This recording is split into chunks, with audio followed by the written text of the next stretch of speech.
And welcome, everyone, the sports writers from the Salem News, plus Gloucester Times. And so everybody is here. I'm Bill Newell, along with Rick Moore from MSO News Sports. Of course, we got Phil Stacy, Matt Williams, Nick Giannino, and from the Salem News, Nick Kukuru from the sports editor of the Gloucester Times. Well, gentlemen, I think it's would be a good place to start right now this week would be tell us about some of the places where you have been this week. You've been out on the fields watching some events. And Phil, since you're you pull rank on us here, why don't you tell us where you've been here this past week? I've seen a few boys soccer games in Rockport, Cape Ann League games. I saw Hamilton Wenham, and then I saw Ipswich, and the Vikings, host Vikings, prevailed both times, both by shutout. Good-looking team. I'm sure Nick Kukuru will be following them closely throughout the year. Dave Curley does a great job. Smallest school in the Cape Ann League, and yet they consistently churn out really, really good teams, good ball possession teams, well coached. They execute. A lot of passes before they attempt a shot. That's not to say both Ipswich and Hamilton Wenham aren't solid squads as well, but at least in the early going here, Rockport looked good in both of those games. And I've seen a few field hockey games. I saw Ipswich knock off Manchester Essex. That was an upset to start the year. What did you say, Kooks? That was the first loss in conference for the Hornets in like 5 years or 6 years? Yeah, in the Baker division, first loss since 2014. Yeah. So Manchester went up 1-0. Ipswich tied it, and then they won it in the second half. So that was good for the Tigers. I saw Marblehead beat Beverly on Thursday. That was another 2-1 game. Story of that game was really the Beverly goalie, Julia Otterbein, made 21 saves, but Marblehead had constant pressure throughout. They probably carried the play offensively for about 4/5 of that game, and they got a penalty stroke in the fourth quarter to win it.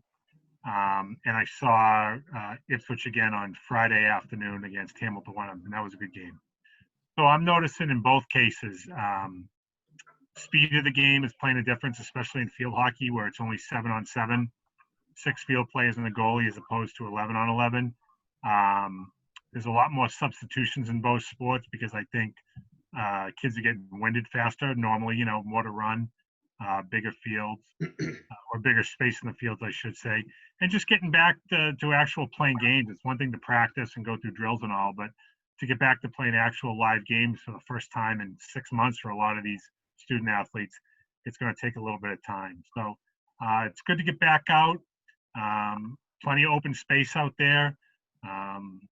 Parents have not been at the games I've been at least they've been on the perimeter of the fields, like outside looking in, but not in the actual structures themselves. So that seems to be working well. I'm not sure how thrilled they are about it, but so far so good. And that's it. It's just good to be back out. Yeah, I think it was interesting seeing these changes in play, the rule changes in play too. I thought we were going to see kind of out of control offense, and that hasn't really been the case either in either of the two sports I've seen. Although I saw field hockey on grass, so that slows it down a lot more than it would on turf. But I thought in soccer, I thought that the offense would have a huge advantage, but on a lot of those restarts where they're indirect plays, I think the defense actually has the advantage there because they can kind of react more. They have to. They only have so many options because they have to make an indirect pass, and it has to be on the ground. So there's really only so much they can do, and I think the defense is kind of, is at an advantage in those. So it hasn't been, that out of control, up and down stuff that I thought we'd see. I think I thought at first with the new soccer rules, I thought keeping the ball on the ground all the time, like you mentioned, Nick, was going to be difficult. But so far from the teams I've seen, they've done a pretty good job, and it seems to help with possession because a lot of times kids get the ball and they want to boot it upfield, but now they're just kicking it up, 10 yards or so and moving it upfield nicely and being able to kind of work on maintaining possession better. So in some ways it's better from a tactical standpoint. These kids are getting to work on their footwork a little more and keeping it on the ground. And yeah, in terms of the pace of play, I thought, each soccer game that I went to, I saw Bishop Fenwick, I saw Essex Tech, saw Bishop Fenwick play Essex Tech. And yeah, I think so far so good. Are you counting that as 2 games, or did they No, no, play? well, Or I wait a saw- minute, how did that work? I saw Essex Tech play Mystic Valley first, and then they went to Bishop Fenwick a few days later, and I went to that one. So 2 games, 2 teams in terms of our coverage area. But yeah, I think the soccer so far so good. They got the 4 quarters now, which is a little different instead of halves, but that didn't seem to slow anything down. You know, they get like 2 minutes between quarters and then a 10-minute halftime. But the weird thing to me is the kick-ins. Instead of throwing it in, you got to kick it in now. I mean, it's not the end of the world. Most players can get where they want it to go anyway by kicking it in. And a couple coaches I talked to, you know, they actually do that in practice anyway a lot of the times, and rather than waste the time to pick up the ball and throw it in. So that didn't really take away much from it. Overall, I Notice think too on plays that would normally be headers, Nick, that kids are going up with their hands behind their back and trying to get it with their chest yeah. to try to knock the ball down that way. Yeah, it's funny. There was a kick that went out of bounds the other day when I was at the Bishop Fenwick game, and you know, instinctually I went to just pick the ball up with my hands and threw it back in play, and the refs start blowing their whistles. They're like, "Oh, I got to switch the ball now," because someone touched it with their hands. So if you're at a game, just be conscious of that, I guess. And you don't get thrown out of the game when you do stuff No, like that, no, Nick? they didn't. No. You know, it wasn't too much of a big deal. They just kind of switched balls and were on their way. But Yeah, next time I'll try and, you know, play it off my chest or something. Maybe dribble it a little with my feet. We'll see. where the virus clearly isn't. You're right. Yeah. So I yeah. can give you a little bit of breaking news here as it happens, if you're interested. Yeah. Of course. We just heard back. I just heard back from our pal Colin Blackwell, the former St. John's Prep hockey star, went to Harvard and all, and he's just signed as a unrestricted free agent that opened today, Friday in the NHL, and he just officially signed a 2-year deal with the New York Rangers. Wow. So he'll be leaving Nashville to go to the Rangers, and we'll talk when I get off of our call here. Nice. Yeah. How much dough? Yeah, a little different media market for sure. Yeah, yeah. Well, I don't think we're not talking the kind of dough that was being discussed prior to this at my meeting with the Human Fund, but you know, I'm sure he's making some nice coin. Yeah. Fair enough. Matt, how about yourself? Oh, you're muted there. It looks like there. Yeah, I'm going in and out here. It's a pretty unstable connection. I don't know if you guys can hear anything or whatever, but yeah, fun so far. I think, you know, couple of nice wins for Bishop Fenwick's girls. They beat Central Catholic, which is a Division I powerhouse, usually a really good team. So that's a great win for them. Ordinarily would be, you know, a great sign for a potential state tournament run there. You know, really. And the boys beat Catholic too. Yeah, exactly. So Anytime you can do a number side. on the Valley, that's going to be a good thing. Yeah. You know, they beat Burt just like me, so that's good.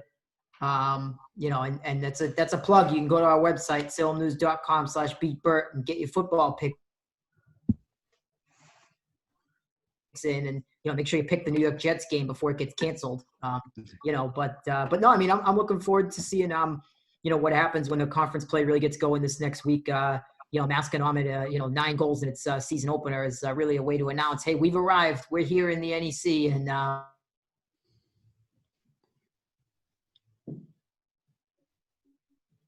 Struggle. Well, I guess we did lose Matt there. Matt will bounce in and out here, I guess. But he's all frozen on your screen too, right? Yeah. Yeah.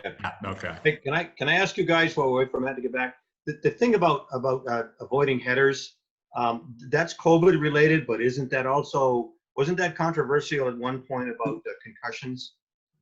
It was, but they never made any moves on it, at least not here in Mass. you know, when they get into playing against the Danvers.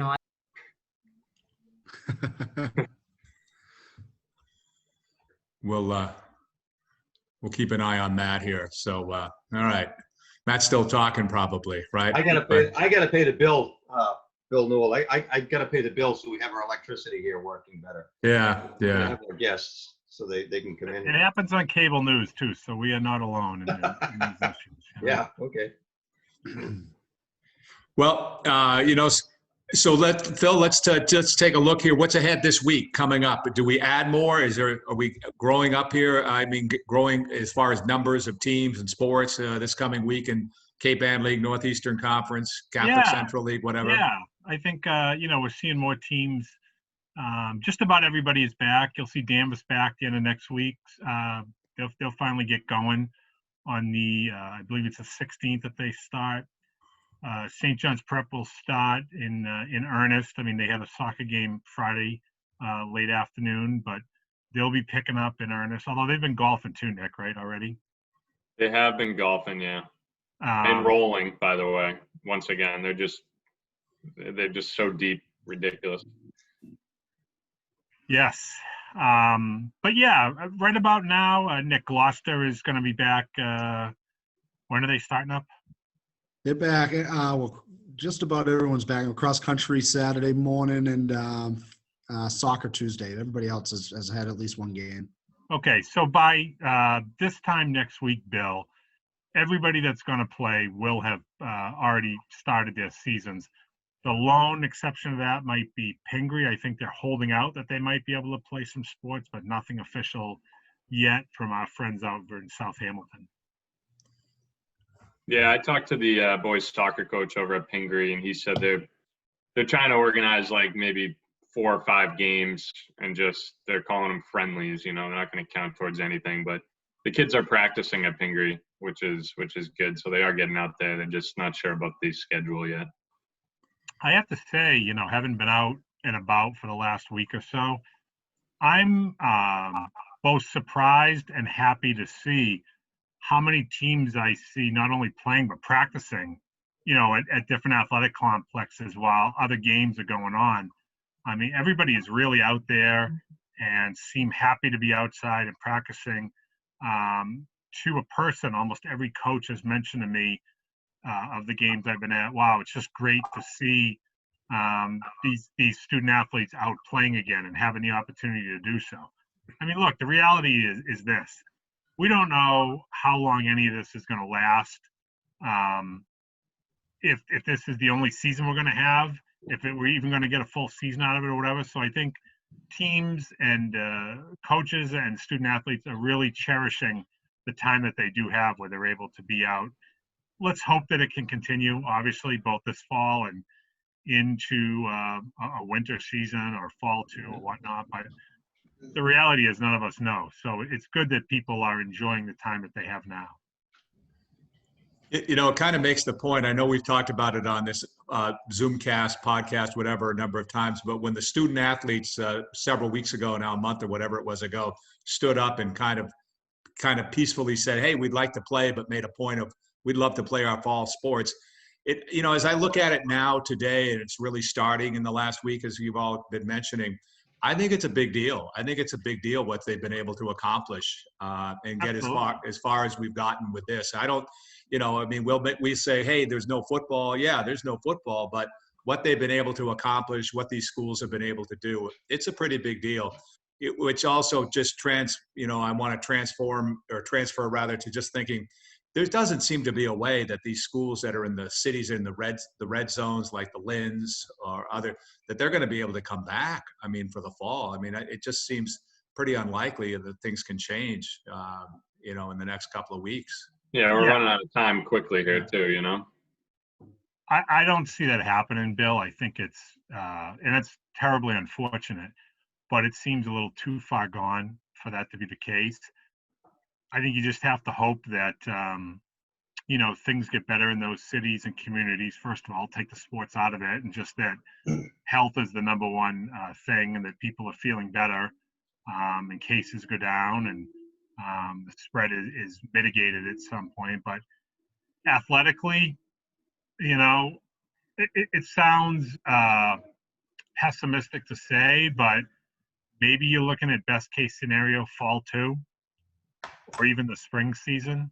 I don't know. I'm not a doctor. I have no idea how the trends work or whatnot, but certainly signs don't point to that changing anytime soon, unfortunately. Yeah. I had to step off for a second, guys. I want to ask you, I just got a little tail into that. I just talked with the Ipswich soccer coach, and he was saying how the kids are so resilient and how they're in tune to how important this is to obey the rules and do what they're supposed to do. Have you guys noticed that among the games and the practices, especially? The games sort of have to, they take on rules of their own with other people sort of overlooking it. But at practice, the kids are pretty much among themselves. And he was, David Wood was saying that the kids are very, very aware of it. And just, as you said, Phil, they just want to get out there and play. Yeah, I mean, from the small sample size that at least I have, and these guys could chime in too, I think that's definitely the case. I think they realize what's at stake, not only for their own seasons, but for those potential seasons we may have moving forward in the winter and beyond. I've said this before, I'll say it again. These athletes right now in the fall are the litmus test for what's going to happen moving forward. Again, provided we don't see a spike in cases or schools being shut down and forced to go remote only, things like that. So I believe that the state, from what I've been told, is going to take 4 weeks of the fall season and kind of look and see how things went there. Were people following protocols? Was everything done, to use that word again, to mitigate any potential spread or something that could put people in danger, by not wearing a mask or not social distancing and things like that. So, we're kind of in the middle of that 4-week period now, maybe not even in the middle of it yet. So, I think these kids realize that the pressure's on them. To go back to Bill's point, they advocated for themselves and said, we want to play, we can do this safely, don't let us lose our seasons. Well, they've been given that chance, and now they have to hold up their end of the bargain. And I think Nick and Kooks, so far so good. Yeah, totally. I think everyone's been buying in. I think as we see, though, I think the key is as we're seeing even professional sports. The key is outside of the practice fields. I feel like on the practice and game fields, we're not seeing anything being spread there. I think they're buying in there. I think they kind of have to go a little bit above and beyond, though, if they want to keep this going and kind of buy in when they're not at practice. As we're seeing with the Patriots, as we're seeing with the Tennessee Titans, the Tennessee Titans played a full game against the Vikings and didn't spread it to one single player on the other team, but they spread it amongst each other. One bad choice. That's why, guys, I was going to have you guys all over for a cookout this weekend, but I'm not doing it at all. I think it's the safest thing for this whole Zoomcast too. You're probably right. Yeah. Yeah, I think I have to err on the side of safety for this. So I want to touch on something you mentioned. We don't have football this fall, and someone whose opinion I value said to me this week, asked me what I thought. Are we going to have football in this fall 2 season? I said, I don't know. It's really hard to say right now. And this person was of the opinion that perhaps it would have been better to just say, you know what, I'm sorry, but football is not going to work this year. And you let everybody know up front and ahead of time. And in that way, the Band-Aid is ripped off completely. And there's not that false hope being perpetrated, I should say, to the athletes who play football. I don't know. Again, maybe that's pessimistic, but I would hate to think that the players and the coaches and the fans and the schools or whatever that are holding out hope to play football in the fall don't have that taken away from them, because as I said before, we just don't know. And other states are doing it.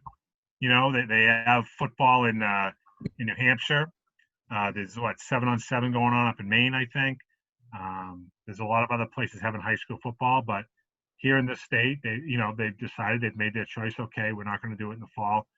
But is it going to be a viable option to do this starting in late February and playing in March and April? I don't know. And it's going to be crushing to those players if they find out that they can't play.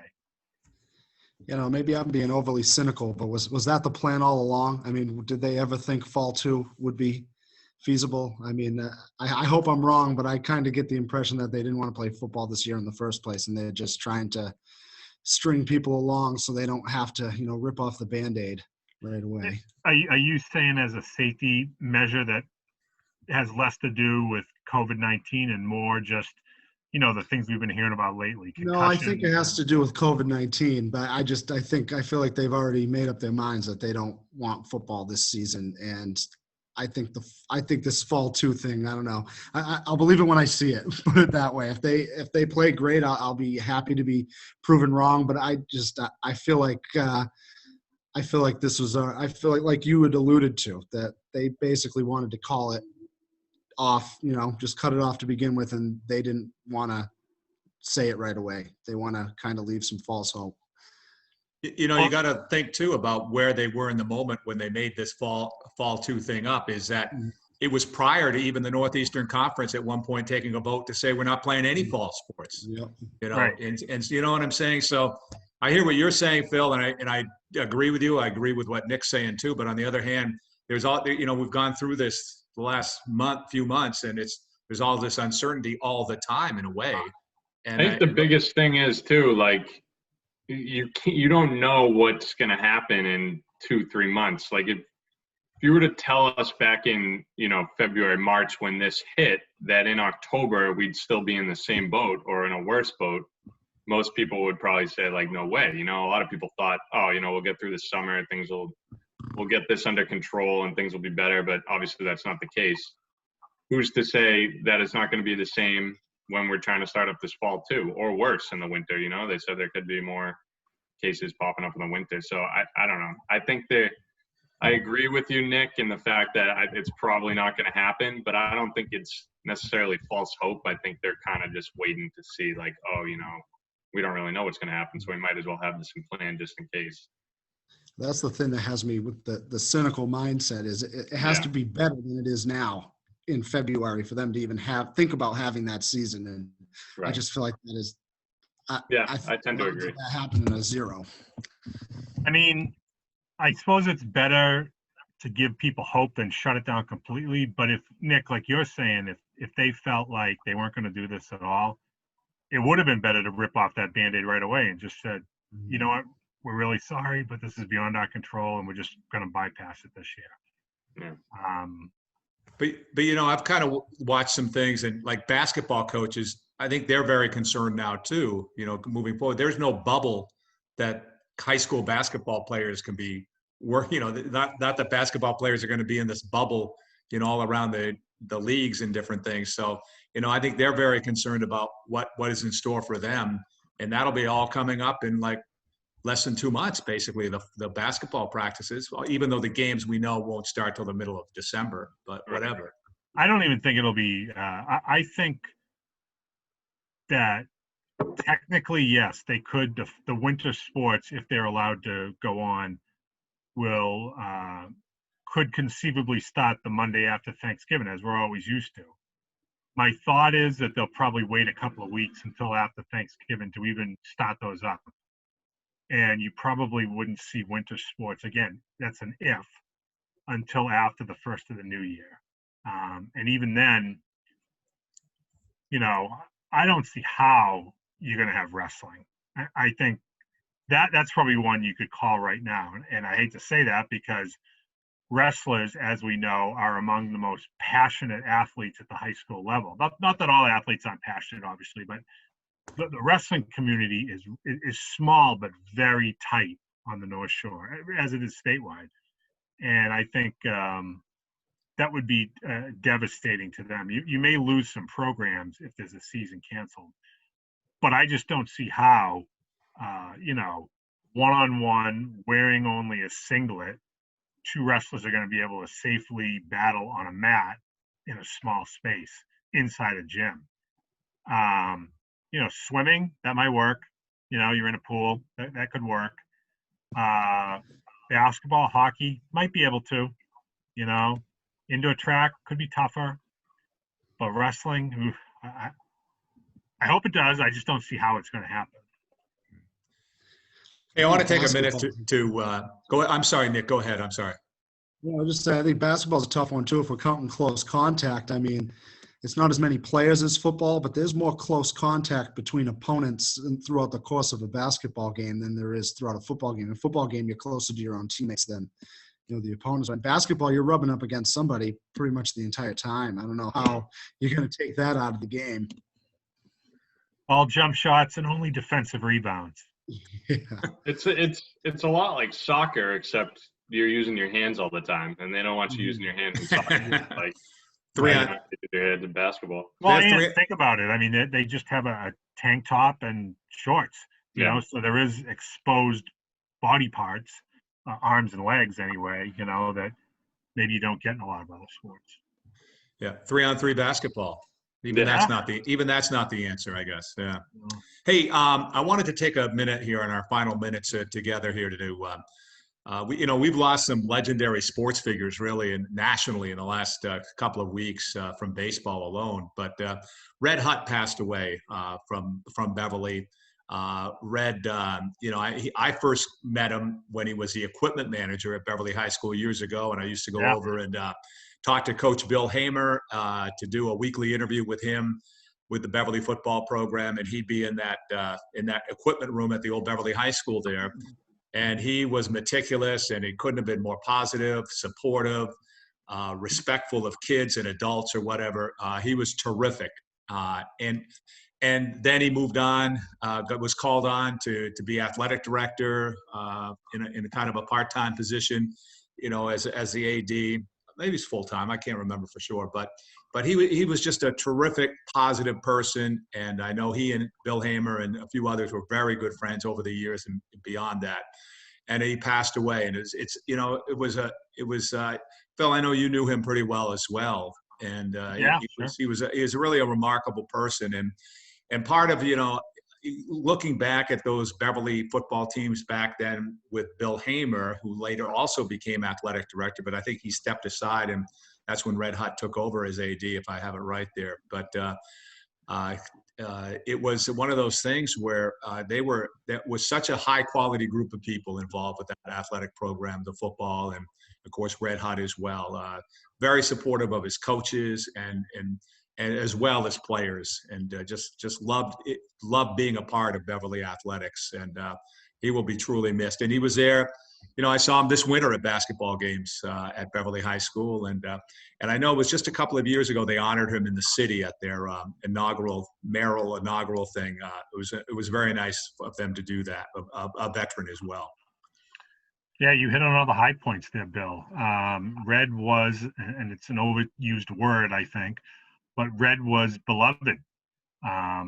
He came into contact and had relationships with thousands of student athletes over the years. And you think, okay, well, he's the equipment manager. How much could he have affected people? Well, he was an equipment manager in name.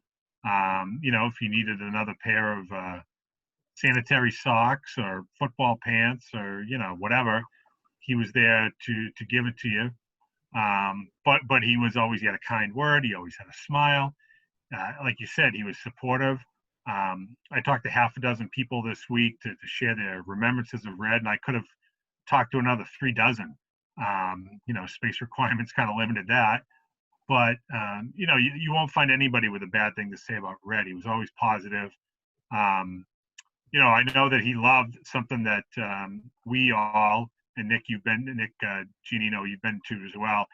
He loved going to the yearly Moynihan Lumber Student Athlete of the Year luncheons. And he would sit with Bill Hamer and a lot of the other, he called it the old timers table. And you had to be, X amount of years old to sit there and things like that. And he loved being social. He loved people, but more than anything, he loved the orange and black of Beverly, and supportive of all the athletes, students, didn't play favorites, enjoyed, softball as much as football, as much as gymnastics, as much as cross country, as much as hockey. If you were a Beverly High athlete playing sports for Beverly High, he was there to support you. And it was his connections throughout the city that, you say, oh, you're so-and-so's granddaughter, or I knew your uncle, or, your cousin played here, 10 years ago. Like he had that knowledge of the lineage of different athletes who had come through. And so that, I think, allowed him to make so many connections with different people. And he was just a sweet man, bottom line, and I'll say it again. He was beloved by those who knew him, and he will be greatly missed.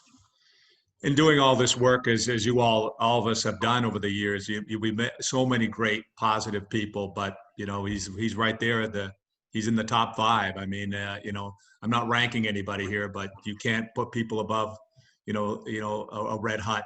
That's for sure. No, and we should, while we're talking about Red, we should also mention, Danvers lost their former athletic director within the last month to John Sullivan.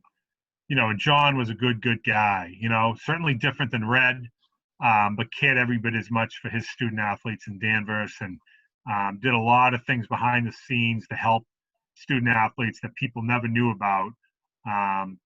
John didn't have the warm embrace that Red exuded, but if John trusted you and you got to know him, you had a friend for life. And John was a good man in his own right. And I'm sad also that John had left us too soon. Yeah, I'm glad to have known John as well. You're right. He was a football coach, and then also a football coach and athletic director, and just a really nice guy. Yeah. And actually, and a very successful football coach too. Which was. I mean, he was the one who led Danvers to their first conference title in 63 years.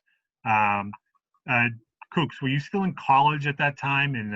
Was it 2004? Yeah, just in high school. Yep. 2 of the more devastating losses in Gloucester football in recent years. You were still in high school then? No, it was the year after I got out, and then Okay. 3 years after I got. 04 was I graduated. I was on 01 was my senior year, so 04 was a couple years after that. But he went back to high school in 05, though. Yeah, I did. But were you at that game in Oh Danvers? yeah, I was at both of those games, both of them. Okay. Yep.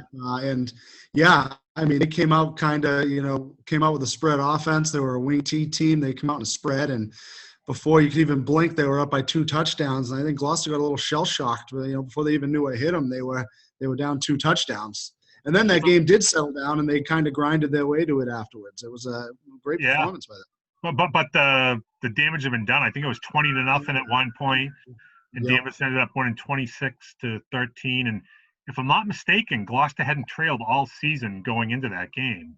They had not. That was an absolute powerhouse. They had 2,000-yard rushes. They had never trailed. They beat Chelmsford by 28 points earlier in that season. They were a wagon, and Danvers took it to them. And Roger Day, who of course we know as the Hall of Fame baseball coach, 500 wins, state championship at Danvers and all, he still says Roger was the offensive coordinator on that team, and he said that is his one all-time favorite game of all time, which is saying something for a guy who you equate with baseball. But that win, and I think the circumstances and the fact that they won the championship and went to the playoffs for the first time ever, that certainly led to him thinking that way. Great memories. Thank you, guys.